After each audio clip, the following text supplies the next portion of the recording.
அதுல பேங்க் வட்டி ஹராமா ஹலாலா நல்லா தெரியும் ஹராமுண்டு, இருந்தாலும் அதுல தூக்க கரகத்துல ஹலால் சொல்ல மாட்டாரா? பழி அவர் தலையில போட்டு நம்ம தப்பிச்சிக்க மாட்டோமா? எந்த நிலையிலும் பேங்க் வட்டி ஹராம் தான். எந்த சில பேர் சொல்லுவாங்க நம்ம வீடு கட்டும் போது கக்கூஸ் கட்டிக்கலாம், சில ஃபத்வா. அந்த கக்கூஸ்ல யார் போவா? பேங்க்காரன போவான்? நம்ம தானே போறோம். எங்கேயாவது அல்லாஹ் ரசூல் ஸல்லல்லாஹு அலைஹி வஸல்லம் நஜீஸுக்கு மட்டும் ஹராமை பயன்படுத்திக் கொள்ளலாம் அனுமதிச்சிருக்காங்களா? அப்ப நான் பேங்க் வட்டியை வந்து இப்போ டாய்லெட் கட்டுறதுக்கு பயன்படுத்தினா அப்ப அந்த டாய்லெட்ல உட்காந்து தண்ணி அடிக்கலாமா? சாராயம் நஜீஸ், டாய்லெட் நஜீஸ், அந்த டாய்லெட்ல உட்காந்து நஜீஸ் தண்ணி அடிக்கலாம் அப்படின்னு ஃபத்வா கொடுக்கலாமா? எந்த ரூபத்தில் நம்ம பயன்படுத்தினாலும் அது ஹராம் தான். என்ன பண்ணணும்? இப்போ காலையில குளிச்சுட்டு வீட்டுல இருந்து கிளம்பி வெள்ளையும் சொல்லியும் அழகான ட்ரெஸ் பண்ணிட்டு கல்யாணத்துக்கு போறோம். வீட்டு வெளியே வரோம், ஒரு காக்கை எச்சம் போட்டுருச்சு. இப்போ என்ன பண்ணுவோம்? அந்த எச்சத்தை கழுவுறதுக்கு தண்ணி ஊற்றி கழுவோம்.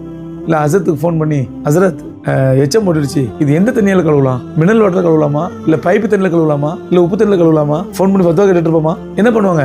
எதையாவது தண்ணி ஊற்றி நஜீஸ் போனா போதும். தண்ணியே இல்லையா, ஒரு துணியை வச்சு டிஷ்யூ பேப்பர் தொடச்சு விட்டுருவோம். அது கூட இல்லையா, யாரா ஏமாந்தாலும் அவன் மேலே ஈசி விட்டு அப்படிதான் நினைப்போம்.